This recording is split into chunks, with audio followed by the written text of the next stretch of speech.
Welcome back. It's Simply Bitcoin. We break down the news from Twitter, the daily fail, meme review, software releases, hardware releases, and the websites by plebes or plebs. Joining us today, fellow Bitcoiner, very special guest. He is the CEO and co-founder of Casa, Nick Neuman. He's going to join us on the fun, but right now, we're going to the numbers. Let's take a look at them, people. Number time! Sponsored by Bitcoin 2022.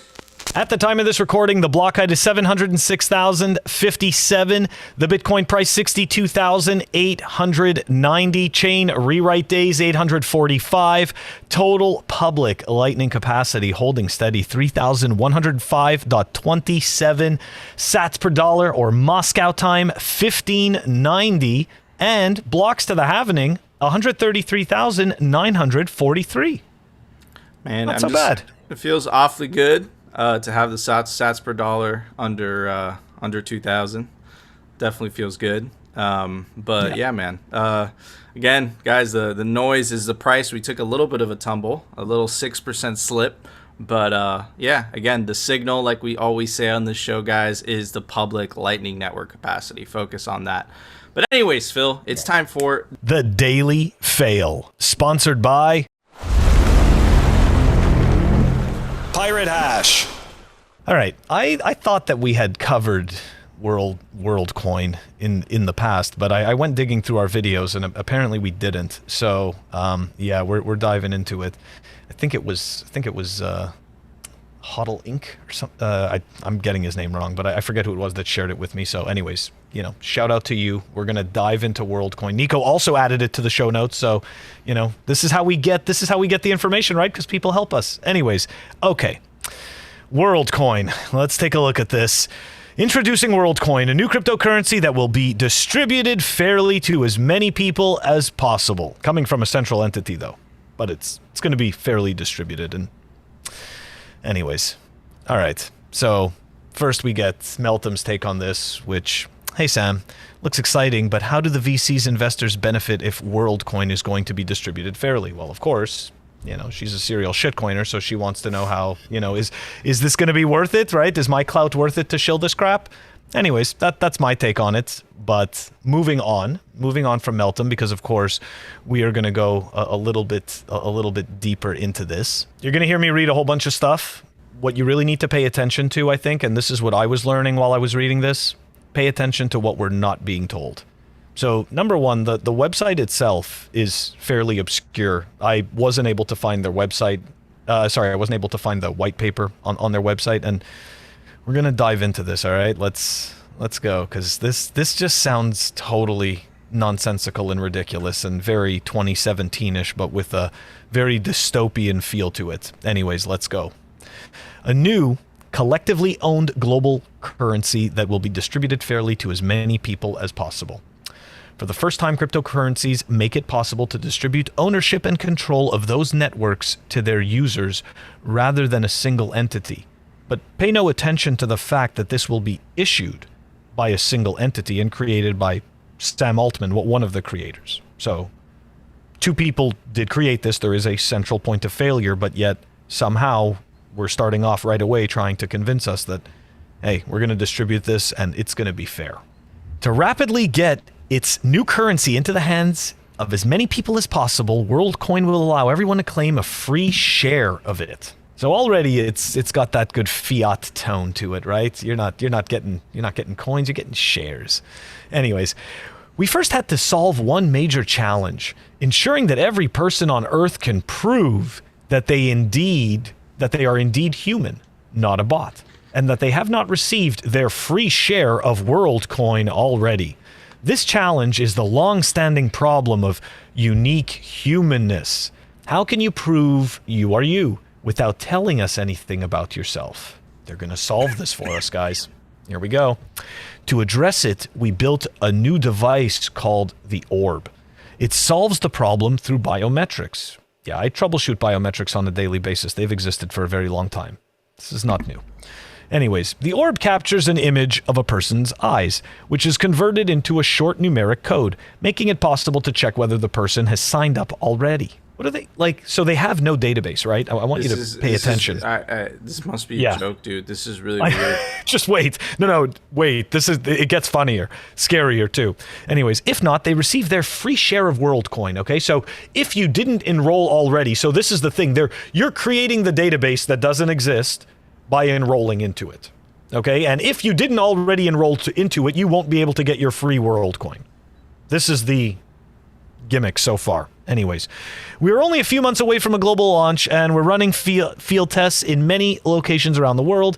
In these field tests, people are waiting hours to receive their free share of WorldCoin, and entrepreneurs are building whole businesses around the orb. So this is right now, they're building out the picture, the narrative. There's going to be a whole ecosystem. We're building it out already, right? This is already happening. All you need to do is join. So, like I said, right? Like you can see that their website is pretty obscure, okay? Anyways, well, we're going to dive into their privacy design. Okay, here we go. So keep in mind, there is a central entity that owns all this, okay? So I don't know where they're coming up with this idea that it is quote-unquote entire, fairly distributed and whatnot, because there is still a central entity that is going to make the rules. But anyways, I digress. Here we go, the privacy. It has become standard procedure for many tech companies today to collect as much personal data as possible. This is largely because they rely on advertising revenue to generate profit for their investors. We have designed WorldCoin in a way that both requires as little personal data as possible and preserves the privacy and anonymity of its users.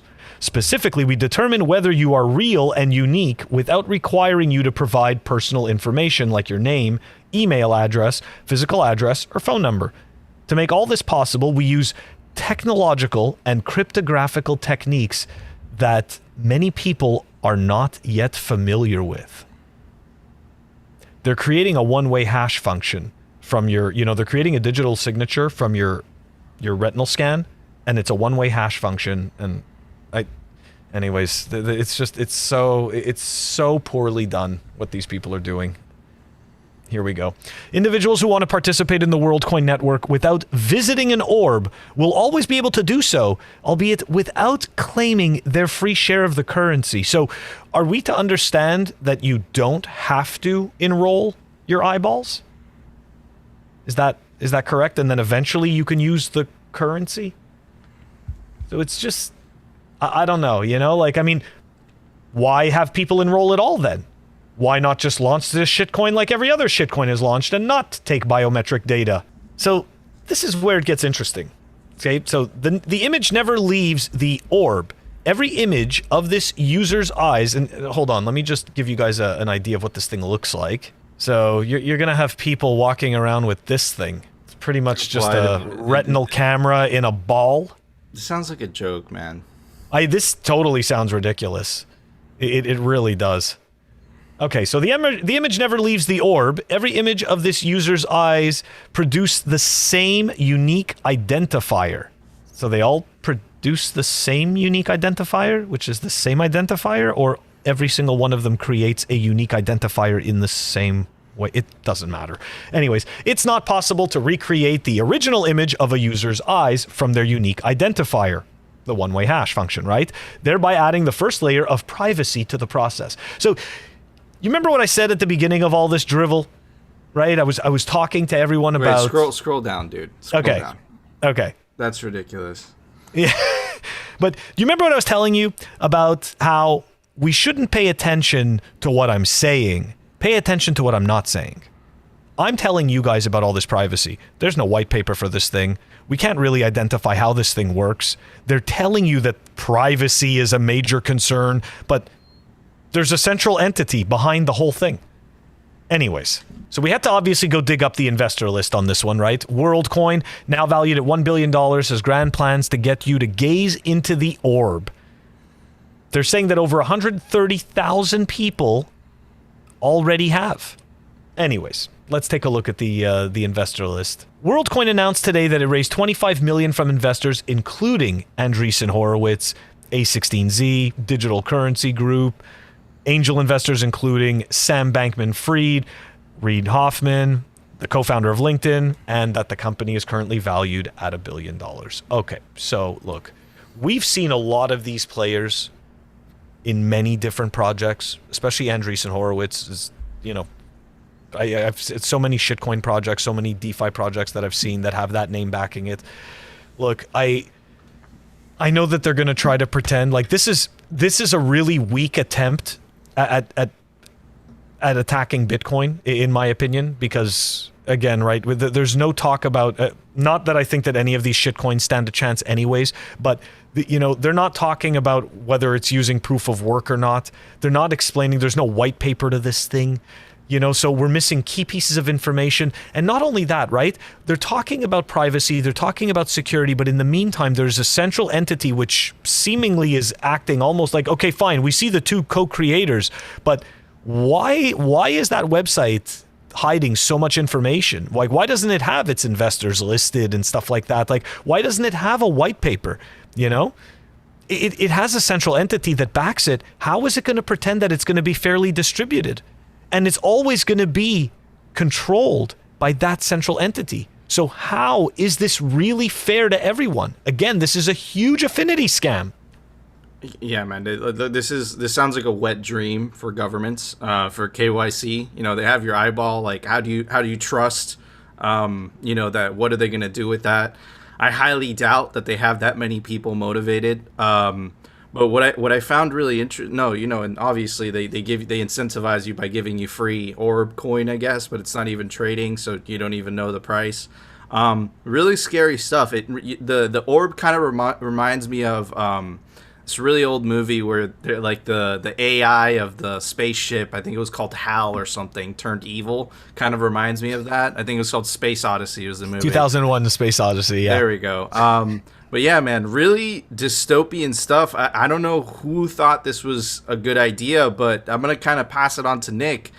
Nick, how did they raise so much money? This is absolutely insane. Well, I'll add on that it feels kind of funny that they designed this orb the way that they did and went with this kind of eyeball scanning technique, and it wasn't screaming just loudly in the back of their mind that this feels like every single dystopian movie we've ever seen ever. So that I've just been kind of laughing at that today. Like, this is literally the start of half the sci-fi movies that have been made over the years. Anyway, the way that they've raised this much money is one of the ways that investors, I think about, you know, whether they're going to make a bet on a new startup like this, is they look at the people that are behind it. And Sam Altman has built some really like great companies in his past, and he's a very respectable person. And I don't know like how involved he is in this project, but I'm guessing that that's what's driven a lot of it. You know, when he puts his name on something, that's going to bring in a lot of interested investors, and it can paper over a lot of the, like, I guess, nuts and bolts of how is this thing going to actually work in investors' mind, because they just see somebody who has been wildly successful in the past and they say, shut up and take my money. And so I think that's potentially part of what's happened here. You know, maybe also that they're sharing more detail with investors about how they want to actually like run this thing than they are with the public yet. And so maybe there's some things there that investors got excited about, and people, you know, I think that's probably the two pieces that are how I can explain how they were able to do this. But it feels off to me from a perspective of just, you know, it doesn't feel like something that we really want in our world. Maybe they will surprise us, but I just don't. The whole scanning the eyeballs thing just feels weird. It feels yeah. Go ahead, Phil. Nico, I'm sorry. I just want to because you know what? I just want to show one thing that I found. Okay, so because we're talking about the scanning of the eyeballs, right? So this is really what's weird. Okay, this is how you claim the share of WorldCoin. The anonymous certificate lets the user create a wallet that contains their share of WorldCoin. This certificate can never again be used to create a wallet. So you scan your eye to create the certificate to then create a wallet. Since every certificate is identical, there is no link between the user's wallet and their unique identifier. Anyways, finding out a user's unique identifier then gives you no information about their wallet and vice versa. This decoupling adds a second layer of privacy to the process. So again, it seems like maybe they're taking the why they're why creating a private key from your eyeball or something, and then you're having to create another wallet and basically pull the funds out of the eyeball wallet to do that, to access them. But if there's truly no link, right? Why even do it this way? I just don't. I don't understand this. I feel like I don't know. It just seems really strange to me. There were some key words when Nick was talking that I kind of want to focus on. Right, investors and company and startup. Right, so. It isn't Bitcoin, right? This is a company, right? Essentially, you're buying a company. This isn't a token, right? You're getting a share. They don't even call it tokens. They don't even call it coins. You're getting a share of that said company. So very, very weird stuff. We'll stay on top of it on Simply Bitcoin, but it's very strange to say the least. Very weird. I'm happy we have Nick here to kind of get his perspective on it. But anyways, Phil, it's time for the Daily Meme Review, sponsored by Citadel 21. All right, everybody. The first meme for today is brought to us by Satoyoshi. You thought today was exciting, just you wait. He was referencing the all-time high that we hit a couple days ago. And it's, the typical iceberg picture that you see, that you don't see. You only see the tip of the iceberg. 69,000, we're all getting girlfriends, flipping silver, retired from fiat 100,000, sailor yacht party, still eating, 500K, infinity, financial freedom, world reserve currency, etc., etc. Excellent meme from Satoyoshi. Moving on to the legendary Greg Zag. And this is why memes are so important on Twitter, right? Because they're so efficient at conveying information very quickly. And here you have Elon Musk, right? Kind of just staring at the price, Bitcoin and Ethereum, and then Bitcoin meme hub. Bitcoin and you have the poop emoji and Ethereum. Absolutely hilarious. Last but not least, we have Denver Bitcoin Adam O. He's coming on the show tomorrow, by the way. Bitcoin is rat poison, square rat poison, and you have the rats with the bank logos: Wells Fargo, Goldman Sachs, HSBC, Citibank. And for that, Phil, since we have the Casa CEO on today, I'm gonna give it a pen, but it's not only just a pen, it's a purple pen. What about you, Phil? Very nice, very nice. It's too bad. I already gave my Casa case as a score in a previous episode, so I can't use it this time.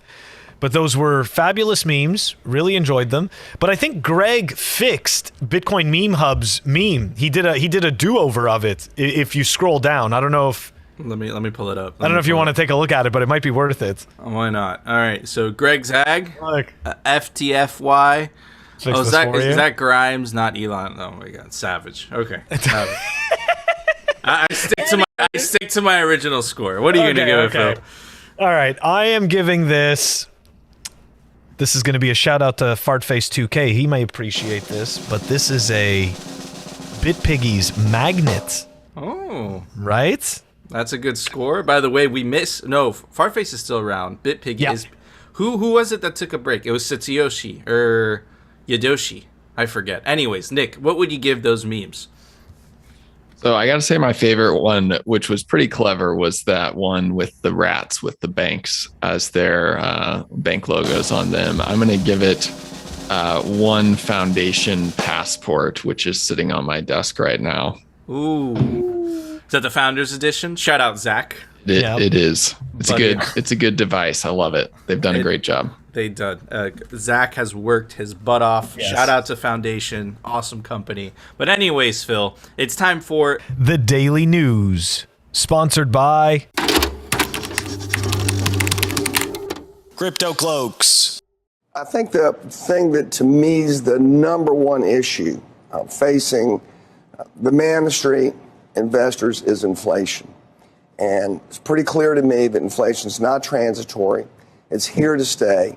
And it's probably the single biggest threat to certainly financial markets. And again, probably, I think, to society just in general. So this 5.4% CPI is a real eye-opener. It's the highest CPI we've had in 30 years. And of course, it's going to go higher here in the next few months as energy feeds through.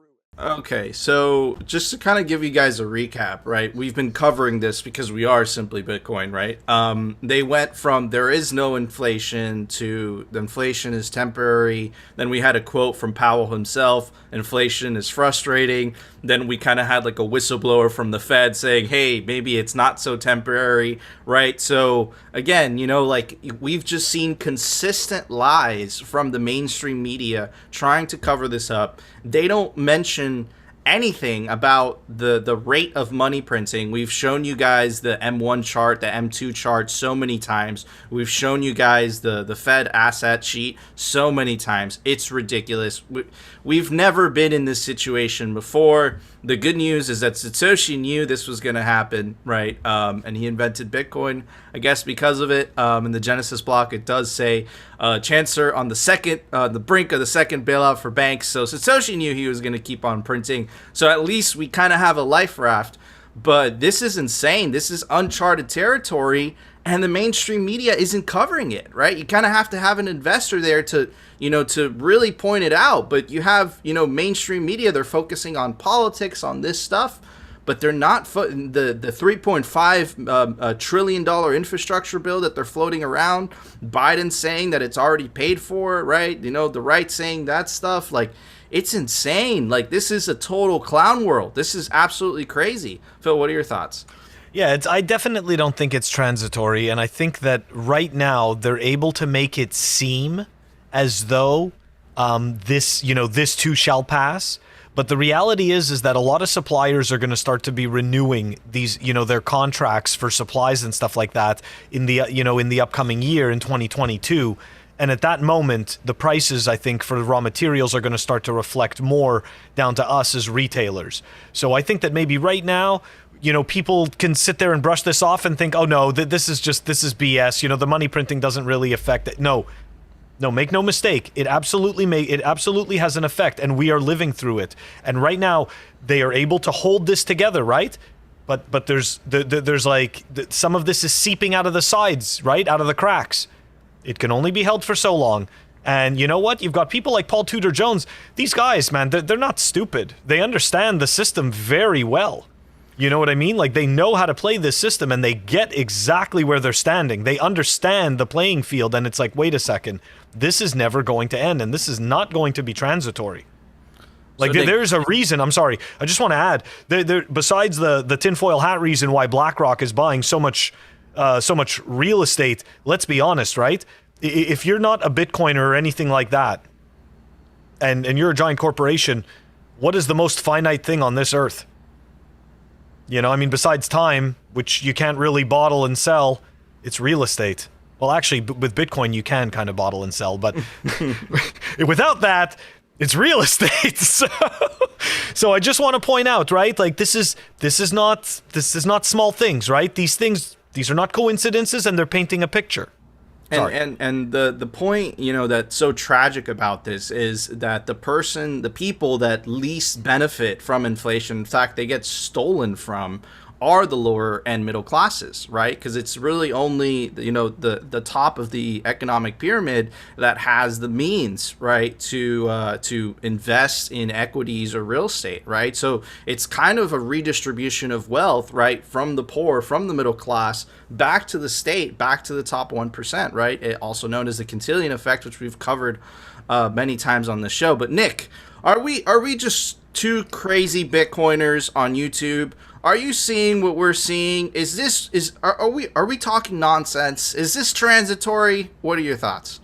I mean, I'm looking at the same numbers you guys are, and I think it's pretty scary, really. I mean, we were just talking about this the other day. What happens if backing up, we haven't actually seen a period of real super high inflation in a long time in the US. And so I think people just aren't even familiar with how things go in these types of economic periods. And so it's going to be really interesting to see how people react if this sticks around and is not transitory. I think a lot of us in Bitcoin think that it's probably not going to be transitory. One of the things that we have been thinking about, just starting to think about at Casa, is what happens. What does it mean for Casa in terms of how we pay salaries to employees and our costs as a company if we start seeing huge runs on inflation? And there's definitely some concern there, and something that we have to think about from like a treasury management standpoint.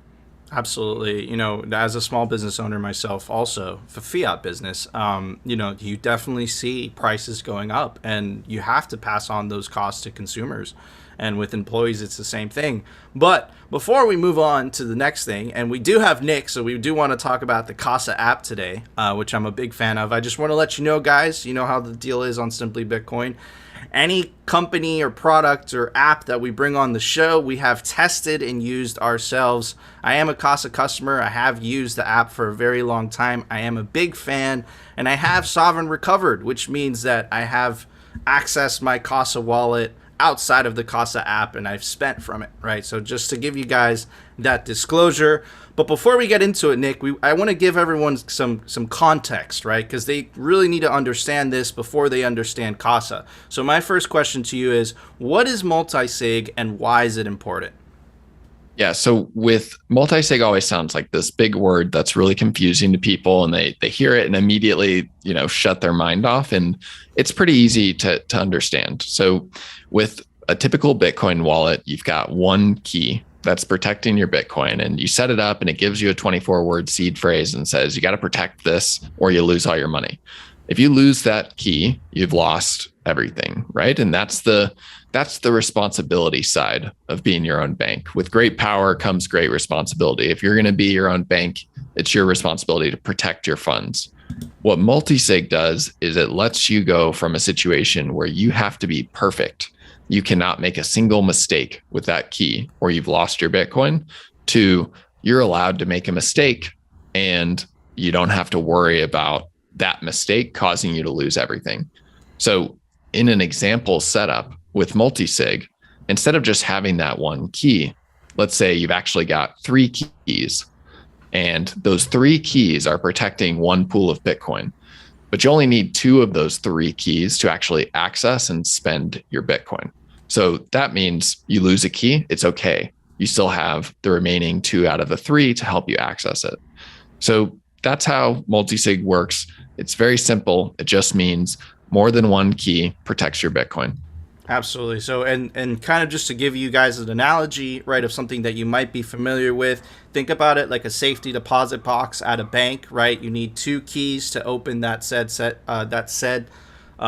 safety deposit box. Just trying to give you a physical analogy of what Nick was talking about. So, Nick, Yep. Why don't you tell everybody, what is Casa? So Casa has, what we are is we are a private key manager. So we have made it really simple to use Bitcoin private keys. And multisig is a piece of that. And we've made it really easy to use multisig so that people don't have to worry about making that mistake, meaning they've lost all their Bitcoin. What we really believe at Casa is that private keys and self-custody are a critical benefit of Bitcoin. You know, there's really 2 big benefits of Bitcoin. It's that inflation resistance, and then it's censorship resistance, or the ability to be your own bank. And if you give up that second piece by holding your Bitcoin on an exchange instead of holding the keys yourself, this is not only giving up a big benefit for yourself, but it's also harmful to the overall network, because it results in more Bitcoin actually being centralized in custodians rather than held by the people. And so we have made it our mission to just make it as simple as possible for people to be sovereign individuals and for people to really hold their own keys and truly be their own bank. Absolutely. So the way that I see it, you know, is just this very slick UI, amazing app, right? That and I kind of see it like in worst case scenario emergency. You know, let's say I lost one of my seeds, right? Or I lost one of my keys, right? I could always turn to Casa, you know, and say, hey, you know, for the gold solution, I know you have to answer a certain amount of questions, right? And then I think it takes about 7 days, correct me if I'm wrong, Nick. And then you guys sign that transaction, right? And that's all kind of structured to essentially protect yourself from a $5 wrench attack, right? So what happens if you lose one of your keys, right? But someone takes your phone, right? And they know the questions by heart, right? There's that 7-day delay just in case, right? So really interesting. But I know what a lot of people are thinking, right? Which is, well, if you set up your Casa and you set up a multi-sig solution with the Casa app, what happens if Casa disappears? Yeah, so you mentioned this a little bit earlier with the sovereign recovery side of things, right? But I did, but I wanted you to explain it. Totally.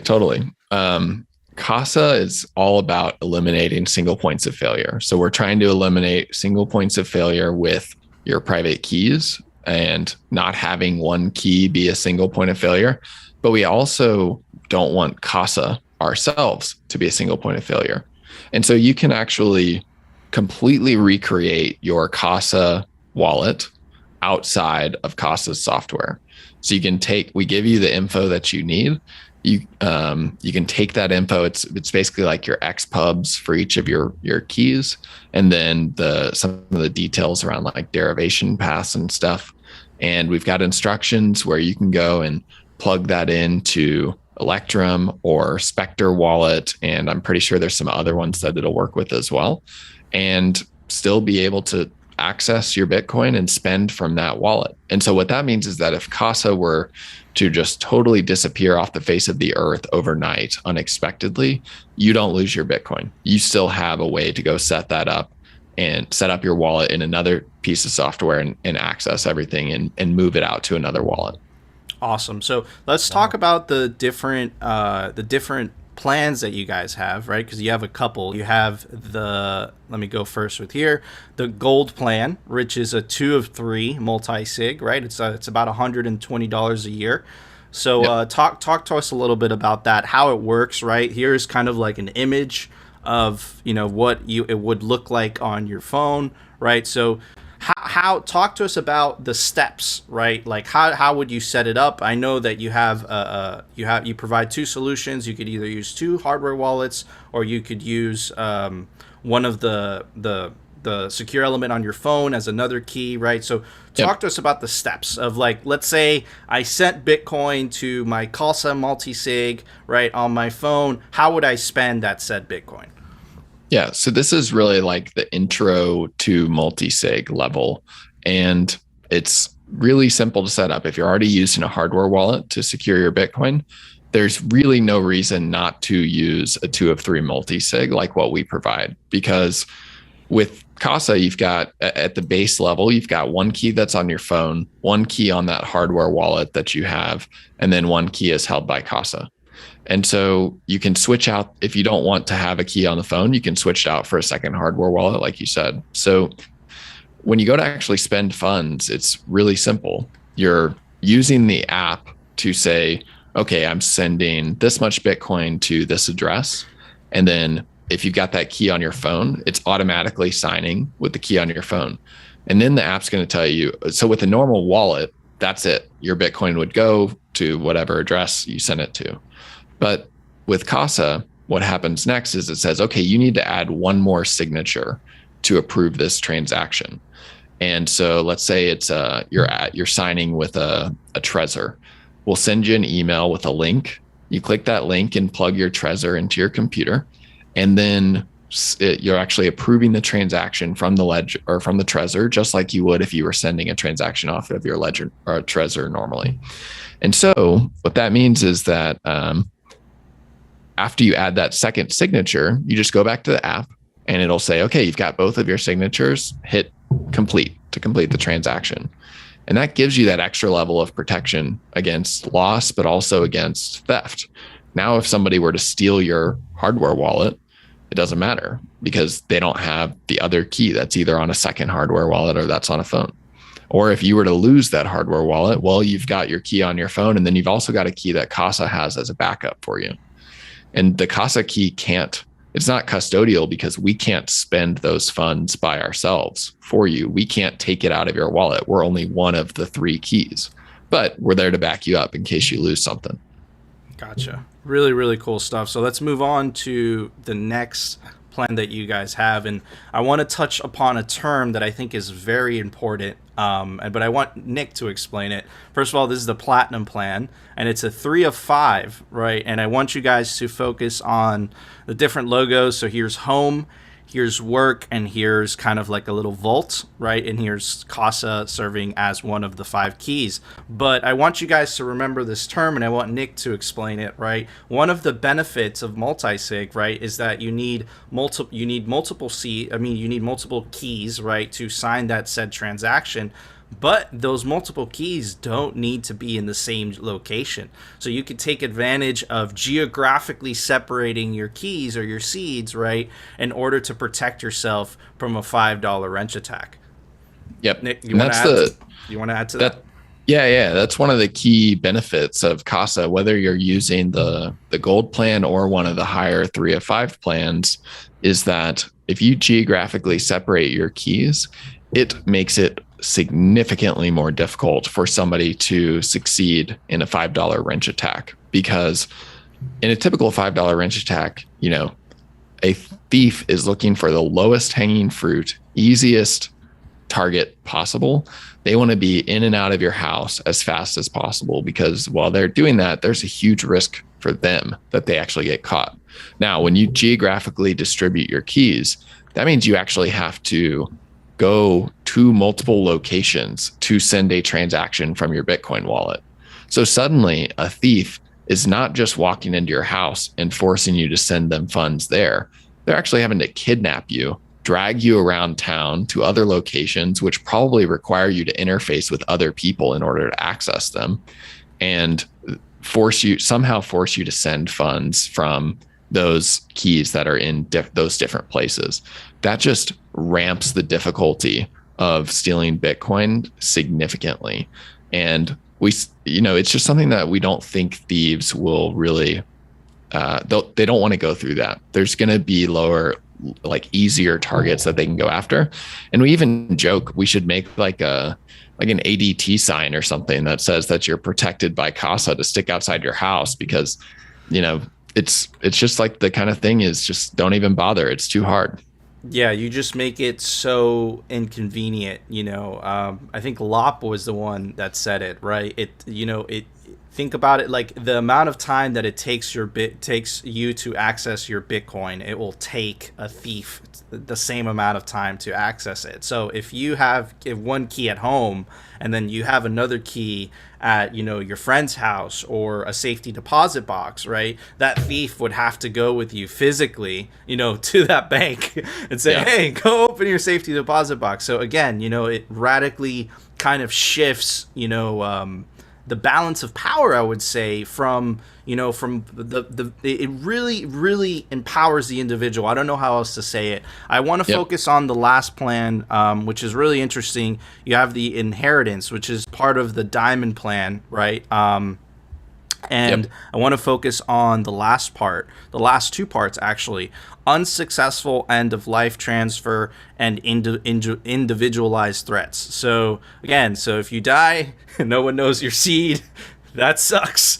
And again, the individualized threats. How does that play in? Like, how does Casa help there? Yeah. So on the inheritance side of things, it successfully passing on assets to your heirs after you pass away, especially if it's unexpected, is just incredibly difficult when you're self-custodying. And so the multisig model lets you get around that by having a plan in place ahead of time for how your heirs are going to be able to access your keys. And you do it in a way that sets it up so that they aren't necessarily able to access these before you pass away, but they can access them through the legal system, or through whatever method that you have actually set up through your estate plan after you die. The second piece there is around the individualized threats. And really what we're doing there is we have a client service team at Casa that works with our clients to think about things much further than just how do I use your app, or how do I, store my Bitcoin with Casa.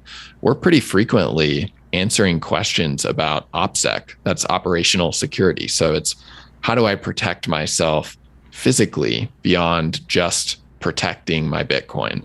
How should I be thinking about my online security and privacy around like how I'm protecting my identity or passwords, these kinds of things.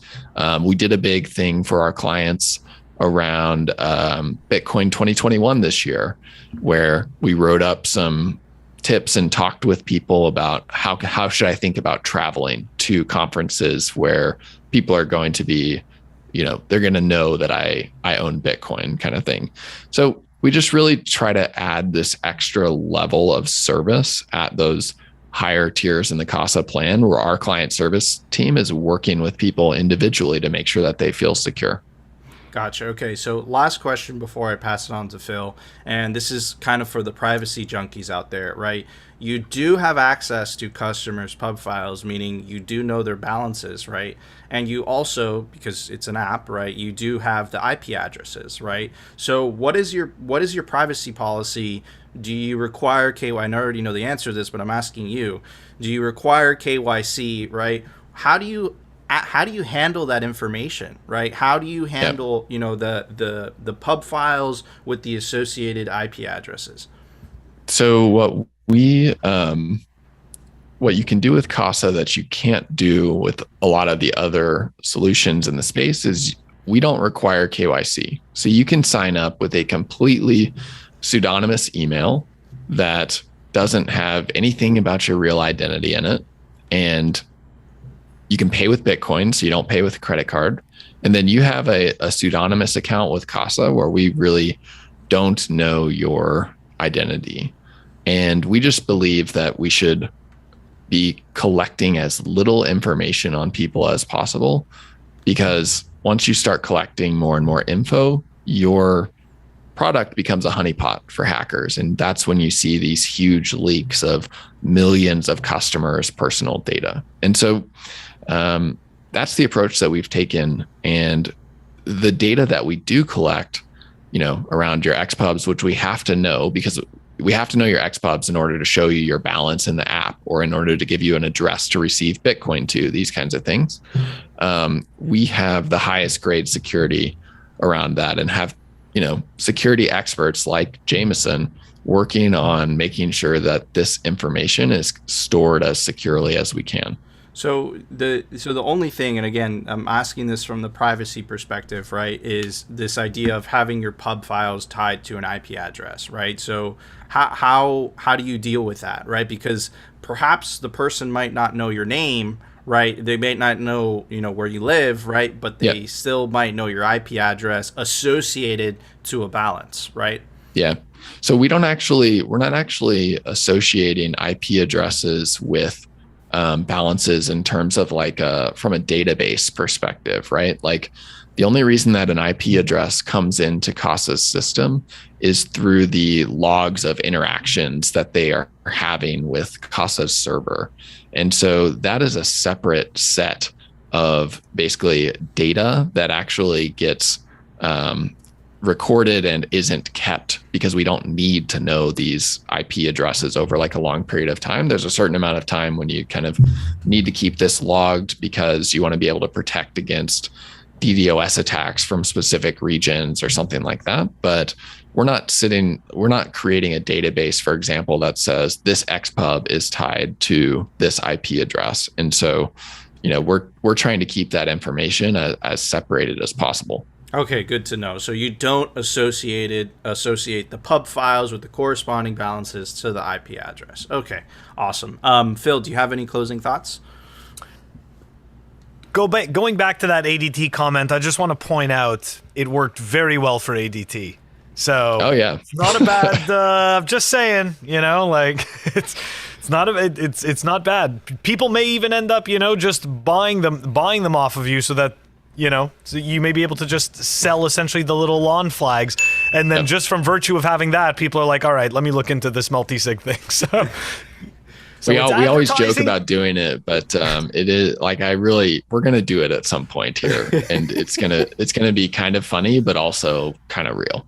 Yeah, it's going to be a two-pronged approach, because it's going to be advertising and it's going to get people curious. So it's going to do both. Listen, the guy that came up with the idea for ADT definitely got a promotion. For sure. 100%. But anyways, Phil, there was an open source software release today. Why don't you tell everybody about it? Software releases. All right, we've got Spectre Desktop version 1.7.0 that was released. Spectre Desktop can be used as a multisig solution, but it's also a Bitcoin desktop wallet. Check it out. And there's also the do-it-yourself hardware wallet, but that has nothing to do with the Spectre Desktop. That's a different piece of software. Anyways, this is down below in the show notes. Spectre Desktop version 1.7.0. Awesome, thank you, Phil. I'm pretty sure you could recover a Casa wallet from a Spectre wallet. Just a thought. Yep, you can. But anyways, guys, before we go, get your tickets to Bitcoin 2022. It's going to be the largest Bitcoin conference ever. It's going to be in sunny Miami. Be quick about it, though, because the prices do go up. Take advantage of the link down below for 10% off the tickets to Bitcoin 2022. Check out CryptoCloaks.com. Get yourself a 3D printed Bitcoin grenade. This one's green, so it matches up with the green screen, but you guys understand it. Awesome 3D printed Bitcoin merch. Take advantage of the link down below for 5% off anything off the store. CryptoCloaks.com. Check out Citadel 21 for some awesome Bitcoin plebs signal. It's awesome stories written by plebs for plebs. Get yourself a physical copy. There's only 1,000 made per volume. Citadel21.com. Check out Pirate Hash. I forgot, Phil. Look at that. I'm so bad. For some awesome Bitcoin trinkets like a Bitcoin board game, a Bitcoin source poster. It's by the guy that did the UI for Bisq. PirateHash.com. And also, I want to give a shout out to our guests. You can give him a follow on Twitter at @Neuman. His name is Nick Neuman. He is the CEO and co-founder of Casa. You'll give Casa a follow at Casa Hodl. And if you want to sign up for Casa, definitely recommend it for multisig. It's just so easy. It's seamless. I use it myself. It's awesome. You can go to their website at keys.casa. Anyways, guys, that was the show. If you enjoyed the show, you know what to do. Smash that like button. And of course, if you want to continue hearing the catastrophic fails from the WorldCoin people and the Bitcoin news from the perspective, definitely consider subscribing. And we'll see you tomorrow, guys, for another episode of Simply Bitcoin. Doesn't matter who backs it. Doesn't matter who shills it. If it's not Bitcoin, it's a shitcoin.